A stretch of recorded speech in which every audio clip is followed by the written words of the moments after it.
4 today? If it's just us friends here, I'm good with 4. Yeah, Um, or two. So yeah, okay, let's just do you guys get to do 4 today. We're gonna break the rules. Since I'm the rule maker, I'm breaking them. They're such intense rules. So, my goodness, it seems like it was a busy week last week. I don't know what happened, and it wasn't even Winter Institute because maybe it was because I came back from Winter Institute. Maybe that was it. Yeah, because Winter Institute, yeah. I'm still catching up from Winter Institute. I was in New York at sales conference all last week, so I feel like I've been hit by a Mack truck. So you went from Winter Institute to a sales conference? Yes. wow. Yeah. Wow. You can see the bags. Keep the glasses on. Yeah, I hope you had a good time in New York City, though. I did. And I Yeah, went to see a few plays. awesome. Yes. Getting And cultural, getting high cultural on us. well, I saw Oh Mary, which I don't know if it's high cultural, but it's pretty great. Um, Highly recommend. I love it. And I saw Death Becomes Her the musical. Again, not high culture, but highly recommend. Uh, Very fun. Awesome. Hey, I mean, not that, I mean, this goes back, a jillion years, but when I first saw Book of Mormon, it's like, that's not super, but talk about super fun. Yeah, I think it's good that like to gather and like, see performances like that. It's good. It doesn't Yeah, matter if it's highbrow or, great. you know, Well, okay, so there's a gal that I love. Emily Summer she works for I can't think of her bookstore. It's in Washington, D.C. Lovely. I met her at Winter Institute 100 years ago. See her every year at Winter East Institute. City. East City, I think. So she posted on her Instagram and Tom Benton posted on his Instagram. And I can't figure out if they were there on the same night. They went and saw a streetcar named Desire in New York because Tom was in New York visiting his son after his sales conference. So I was like, okay, how funny that they both were. They don't know each other, but I knew them. I was like, I was the triangle connection in that one. So I was like, I wonder if they were in the same night. Yeah, one of my friends was at my production of um Death Becomes Her, and I didn't know that until someone texted me and said, "Did were you guys together?" And I was like, "Oh no." Oh no. Um, Oh, trends and scoops I can share from sales conference. We have Hachette has great books coming in the fall. I apologize in advance for what it's going to do to everyone's wallet, because yeah, I wanted so many, and there is a cookbook that I cannot wait to tell you guys about. That's like the joy of cooking for Italy. love- And no, I, okay. I it's so uh it's so good. I was like, they sent us home with a box of pasta to make, but I like, the editor was like, "Oh, we're still translating it from Italian." And some of it has to be translated because it's like put a mug of flour, and I said, "I have Italian grandparents and I speak Italian somewhat." I was like, "Please just send me this. I'll decipher the recipes myself. Just send it to exactly. me." Well, and if it's going back to the grandparents, it's like my grandmother was from Serbia, the old country, and it's just like, and when they say a mug of flour, it's like that's what they used for measurement. It was just like, you had a handful of this and you had this, and the recipes were not precise. So that was the kind of No. fun of those recipes. Yeah, that's how my great grandma taught me how to make flour tortillas. It was like, Yeah, just a dash of this. dash of this, just throwing stuff in. Exactly. Yes, a great graphic on that, Beth. The dollars have wings. They're flying out the door. Yep. I mean, it is. Well, and plus, it's like books are getting a little expensive. I'm working on an event where the list price of a book is $45, and it's like, oh man, Yeah. holy moly. I will say, like, the well, because it's we had our sales conference was for fall, so that's the gifty Hmm. sales conference. So everything is like there's a lot of great gifty books um that are coming, but for the holiday season. Yeah. So Well, Yeah. We decided we're going to do 4 books each today, or Julia and Andrea are, so we should probably get to it. So let's see, do we have, yep, screen share is ready if you want it. So it's going to go Julia and Andrea, and then I'll talk a little bit at the end about the Golden Poppy stuff. Cool. Okay. Let me remember how to work my computer. So the first book I'm going to talk about, I mentioned it when Julie buzzed us in from Winter Institute. Oh, love this book. But I felt like I should actually do this some justice because it is such a tremendous novel. It is my favorite novel of the spring or the summer. No, what do we call it? The winter season. And this is Nesting by Royson O'Donnell.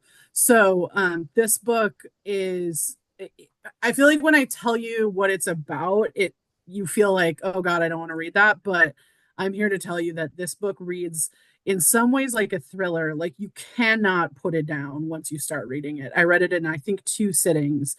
And it's about a woman leaving an emotionally abusive relationship. And I think what it does such a good job of highlighting is how hard it is to do that and how many times she has to actively make the choice to continue leaving because actually the easier thing would be to not leave and to stay. And it is such a phenomenally written book. It is so it has gravitas, but that doesn't stop it from being very entertaining to read. And I can't say enough good things about it. It got sort of a rave in the New York Times. It came out at the beginning of February, and I apologize. Um, I've been out of town multiple weeks in a row now, so I've been missing you guys greatly. But I just can't say enough good things about Nesting, and I want to make sure that I highlight it for you all and really tell you how great it is. Yeah, well, and Beth just let us know that I didn't know. It is on the long list for the Women's Prize for Fiction. Yeah, it is. Yep. And I love, because I used to be the Orange Prize. Yes. And I love that. I love the books that come off of that list. I mean, they have been some of my favorite books over the years. I think Idaho won it one year. And that goes back years ago by Emily Raskovich, which if you talk about an old book, but a good one, Idaho. If you haven't picked that one up, that's a great one. But yeah, so that's great news about Nesting being on the long Yeah. list for that. It's Yeah. fantastic because I love that book too. Really good. If you like your Irish authors, there's one for you. Yeah. All right. Thanks, Julia. Okay, Yep. Andrea, welcome back and thank you for joining us today. What do you got for us? well, I'm happy to be back. Thanks for continuing to invite me after so long a absence. I want to talk about 33 Place Brugmann. This is by Alice Austen, and this comes from Grove, one of our great literary jewels of a publisher. And this is just a fantastic and like really well written debut novel. Um, and it's a love story. It's a mystery. It's and like a philosophical tale, like puzzle, that is all told by the inhabitants in this building, 33 Place Brugmann, which is very cool. It's a nice device. It works well. Austen really pulls it off. It's like kind of unbelievable that it's a debut. I mean, you feel like you're in the hands of a master who's been writing for years. And so it's set it's a historical novel. It's set in Belgium in 1939 and this building is like a Beaux Arts building that it's just like everybody wants to live there. And so each of the 10 chapters is from one of the residents' perspective, and it really comes together.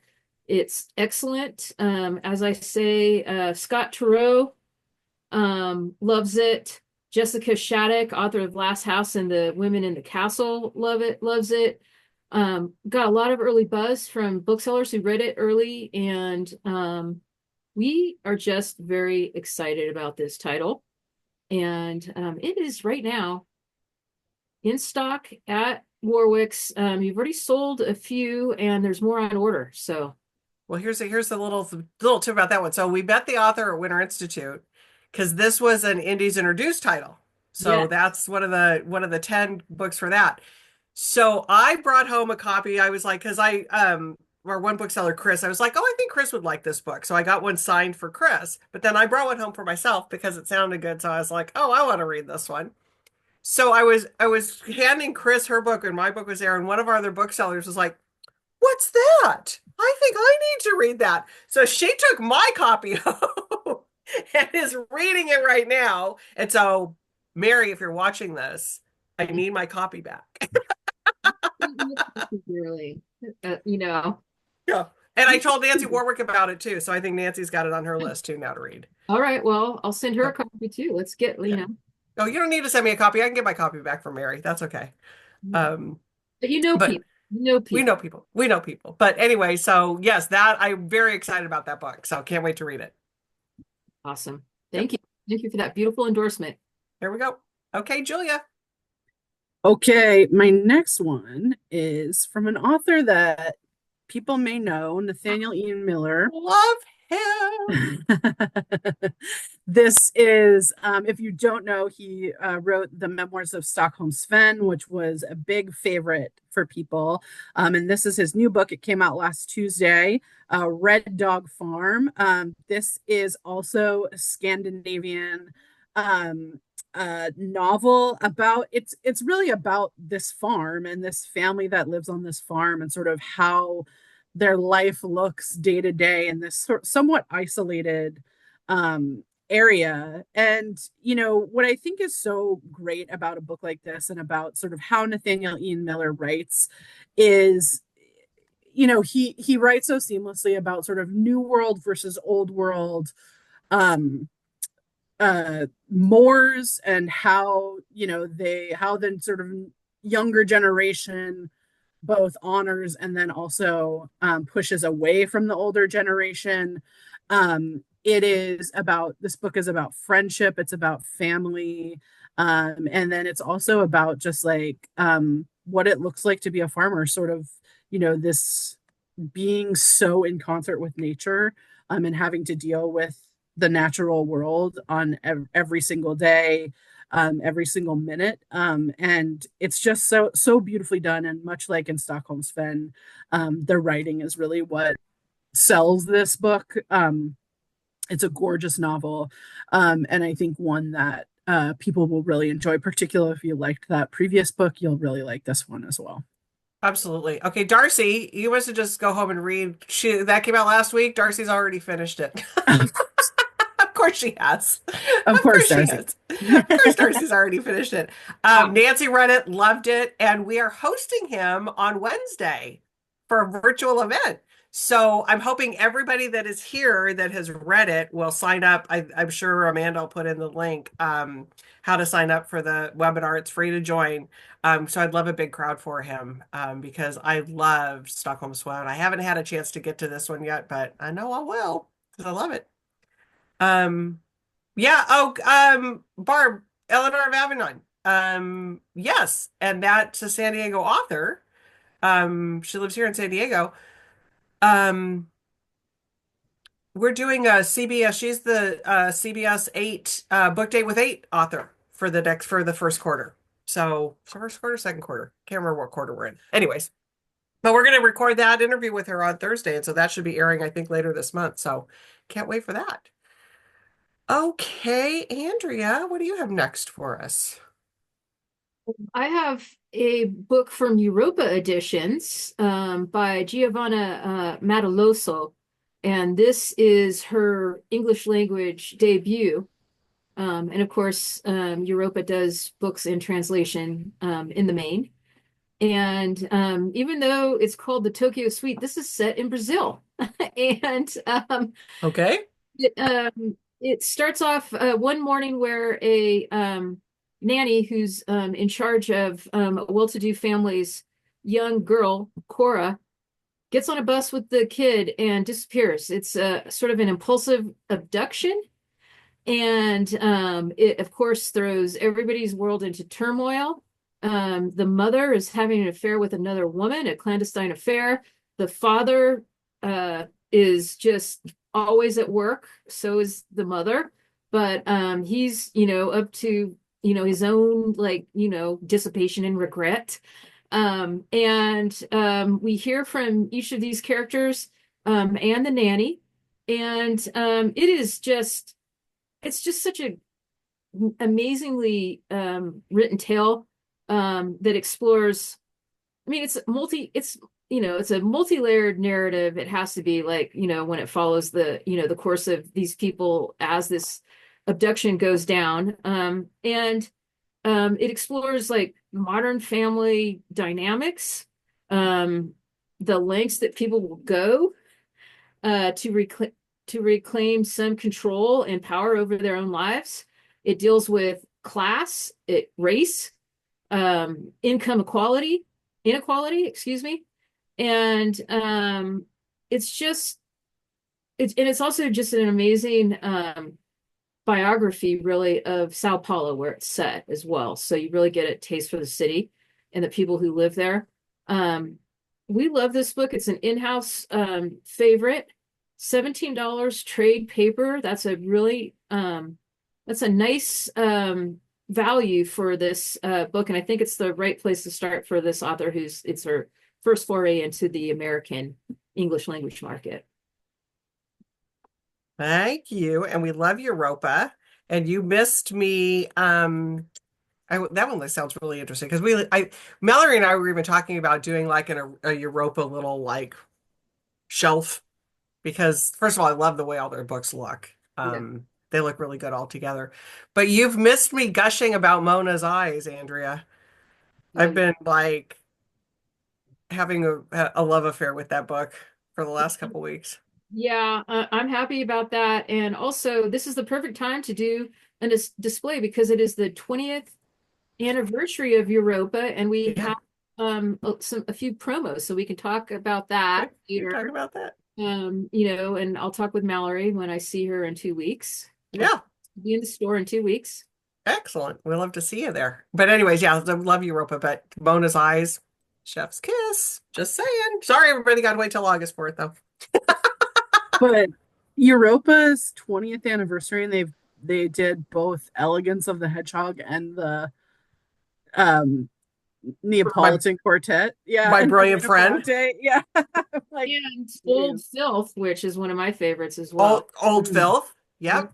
Yeah. Yeah. I forgot about Old Filth being that. Yeah. Yeah, I forgot about that being Europa. Yeah, well, I mean, all those books are for this 20th year reunion anniversary, excuse me. They're all being basically repackaged. Yep, repackaged and reissued. So just to, just remind people, because there's so many great books. Yeah. Early on. So, well, Fresh Water for Flowers. I mean, yeah, is it Zeroville, the Steve Erickson? Yeah. Yeah, wow. We could go on and on. Oh yeah. That'll be a good shelf. All right, Julia. What's next? All right. Next up, mine is a little bit not what did I do? God, I got off my page. So sorry. Mine is it is not fiction. It is nonfiction, and it is very fun. It is called Expect Great Things: How the Katharine Gibbs School Revolutionized the American Workplace for Women. So a couple of years ago, Simon & Schuster put out a book called, oh no, I'm going to forget, The Barbizon, about the Barbizon Hotel in New York and sort of how it gave women a leg up to, in a time when women weren't allowed to rent an apartment, that the Barbizon Hotel sort of allowed them to work and allowed them to join the workplace because it gave them a place to stay. And Katharine Gibbs School, trained an entire generation of women on secretarial work, how to be in the steno pool, how to take dictation, all of that kind of stuff. And this is really like a women's labor history. And it's a great women's labor history. It has sort of that same feeling of the Barbizon, if you read that book, which was a favorite of mine. But this one talks about, as it was called, Katie Gibbs, the Katie Gibbs School, And what it taught women, how it sort of entered this class of like really middle class women into the workforce.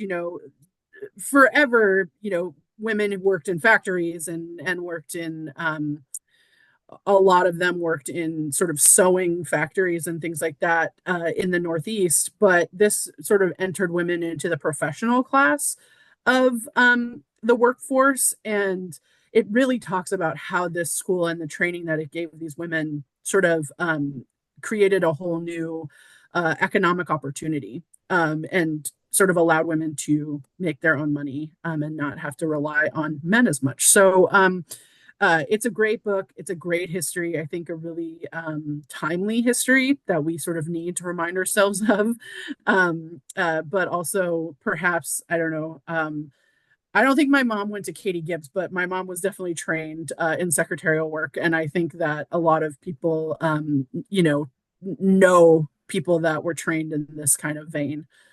Julie, amongst them. I'm old enough where it's like, yes, that's what my first thing. It's like, all else fails, you're going to be a secretary. You better take that typing class and learn how to take steno. I took all that. I forgot the steno. I still type really good though. I mean, my mother made me take typing lessons because she was like, you need to know this Yeah. inside and out. And she is an insanely fast typer. But yeah, I remember the rows. I mean, there were desks were just rows of typewriters. yep. So So yeah, it's a really fun. This is a fun sort of the way it's written is very fun history, but also I think a really important history. for sure. And like Dee says, the great cover. That picture is Yeah, a great cover. I I mean, all agree. those like, and I mean, the fashion was so great. The working girl fashion back then was just, it was awesome. I mean, People my mother, dressed. Yeah. oh, always well dressed. I mean, I look at pictures of my mom, who just was 100 in January, who I just had breakfast with this morning. Um, but she wasn't a working girl. She was she took care I mean, she worked a little bit, but then got married and became a very traditional housewife. But fashion for her in the 30s and early 40s was very important. And they looked really good. Their hair was always perfect. Love it. All right, Andrea. Thank you. This is from Two Lions Press, a small indie powerhouse based out of San Francisco, and Great cover. yeah, they always nail their covers. They only work in translated literature, and we love them. Unusual Fragments. These are previously untranslated short stories from Japan from the 20th century. So these are contemporaries of um, Osamu Dazai and Kobo Abe that just really have not gotten any exposure in the American market. And now is the perfect time to introduce these stories to an American audience since Japanese stories and Japanese novels are not just big in Japan anymore. As we know, there's a lot of great Japanese authors that are being published by, the big five, and then publishing concerns, and then my little small indie presses as well.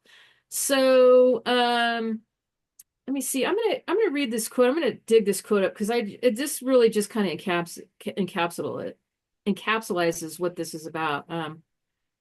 Alexandra Kliegman, author of Something New Under the Sun, says, strange in evocative and enticingly varied ways, these previously untranslated treasures are each a little pocket universe of the eerie and uncanny, places in which to get deliciously lost. And that's very true. These stories cover taboo subjects, they're feminist stories, bizarre stories as well. And we just think it's a winner. The cover looks great. And not what's not to love. I mean, that's a nice price there at $17 in a trade paperback. Yep. No, it's awesome. And like you said, that there's just a continuing rise of needing more from Japan in their literature. So Yeah. awesome. Awesome. Awesome. Okay. Are we going to four? Are we already on four? We have just been cranking through today, ladies. Let's get to number four. Okay. So my final one is one that I just feel is very important right now. It's a small book, a little like counter-sized book. This came out last week. It's called On Privacy: 20 Lessons to Live by Lawrence Capello. What I love about this book is like you can just kind of dip in and out of it. You know, you can read a chapter here, read a chapter there. You don't have to read it in order, but it is 20 lessons on privacy. And if anything, it is getting more and more relevant by the day. It is one of these books that I think it talks about, it doesn't take a political position at all. It just talks about what privacy is, why it's important, how to protect your privacy, particularly in this age of big data, what the Constitution says about privacy. It goes through all these different things about privacy. It reminds me a little bit of what's the Timothy Snyder book on On tyranny. On tyranny. It's like very much in that same vein, both size wise and sort of how you can dip in and out of it, and just read like a couple of little sections. I feel like this one in our current moment is very important. It's got a lot of important lessons. It's got a lot of important things, and it's distilled down to a very digestible sort of manner. This is a great book. I think it's one that you should probably have on you and keep with you, maybe next to your bedside table. Yeah. I'm thinking of a little display on tyranny, on privacy, and the Constitution. So you could just like make a little book bundle and buy all three of those together. Buy all three of those together. Yeah. Yeah. Yes. And it's one that I think, I mean, even when I first sort of read it, 6 months ago or whatever, I really, it taught me a lot that I didn't know. And I try to keep myself pretty well informed about things. It is a really great book. Yeah. On Bullshit. Yeah, Amanda, On Bullshit is a great book too. Exactly. I think Andrea's going to grab something too that we should add to that stack. Yeah, I like my shirt is like kind of like it was constricting my Your reach. I feel like a geezer. This book is cool. Piece by Piece, 99 Steps Towards Violence Prevention and De-Escalation. This is another one on that table for sure. Yeah, I just see it. I think it would just be I think we just need to book bundle all of those together and just like come up with like tie them in a nice little bow and just put them on the counter. Yeah, exactly. I love it. All right, Andrea, I think you're up for the last one, wrapping us up here in a fast half hour. I know, right? Oh, wait a minute. We're looking at your email. Yeah, sorry. Woo! Come on. Speaking of privacy. Yeah. Giving away all the secrets. There it is. Permission.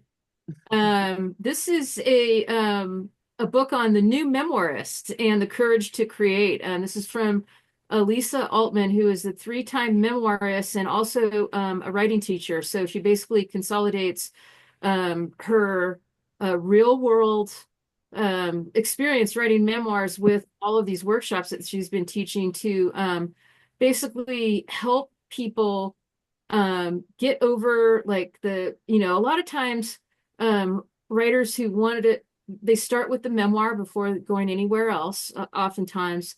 And it can be in some ways a therapy, but they're like they've been afraid to write until somebody passes on in their life. There's a lot of secrets, a lot of instances where some family members don't want the truth to come out.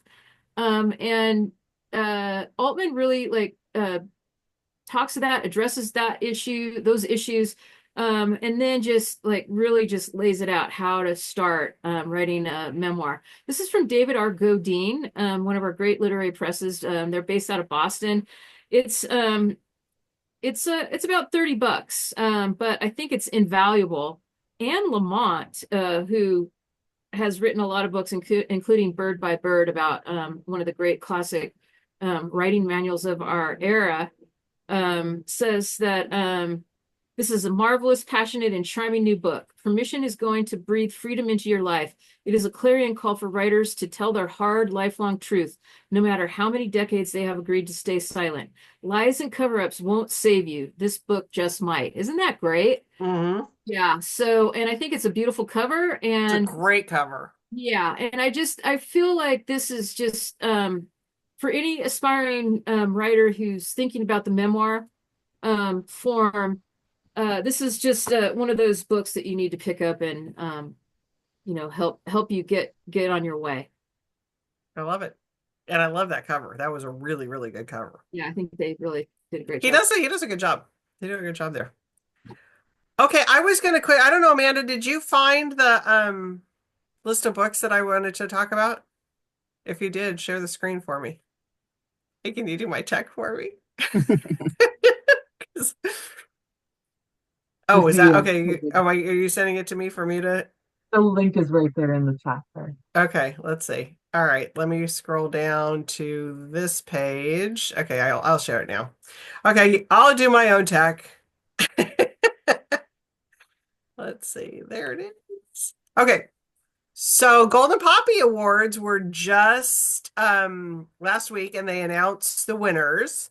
But I wanted to highlight, and the winner was James. He won for the best. So that's the California Bookseller Association Award, and they have a bunch of categories. Fiction, nonfiction, mystery, lifestyle, lots of kids categories. But I was the chair for the fiction, and so these were the 5 books that we came up out of, I think, 60 or more submissions.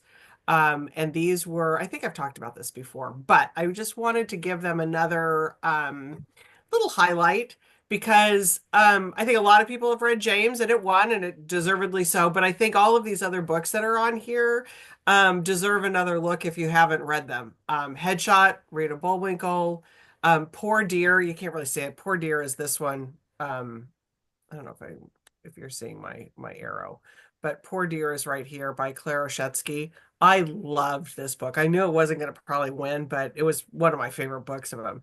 Neon Sun by Under a Neon Sun by Kate Gale, and Real Americans by Rachel Kong. So some more books to add to your list if you haven't read them yet. Headshot was without a doubt one of the ones that was, from a committee standpoint, all of us really liked that one. So And then Under a Neon Sun, that is from one of my smaller presses, Three Rooms Press, that is operated out of 3 rooms in an apartment in New York City by 2 longtime artists, playwrights, poets, and that's a fantastic book. And Kate Gale is the director of Red Hand Press, another one of my presses. right. So it's so nice to see her land a spot in this award category this year, and it's exciting. So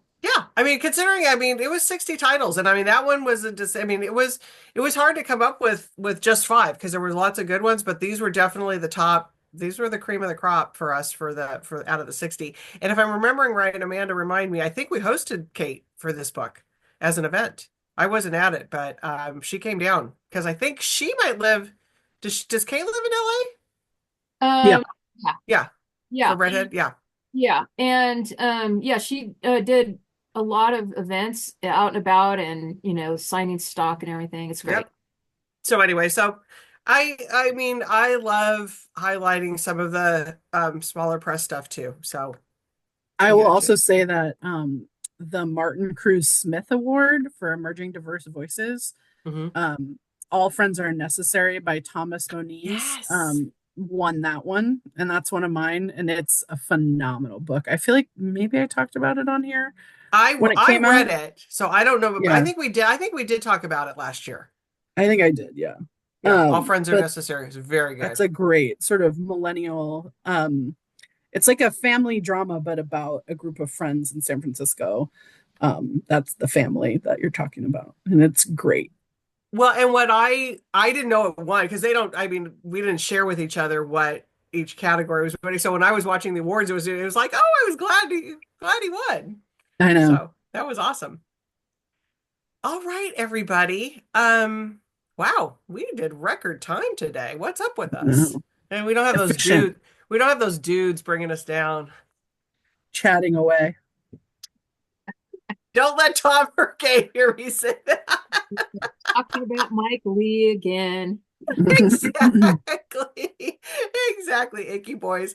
I love it. It always reminds me of I think it's Friends when what's her name? Monica's not is it Monica who's gonna live with Chandler? I have to live with a I was just like, boy. boy. That's one of my favorite lines. So so many good books. It's just like I can't keep up with my stack. There's so much good stuff that's going on. So there's one that I think comes out next week. I'll talk about it next week.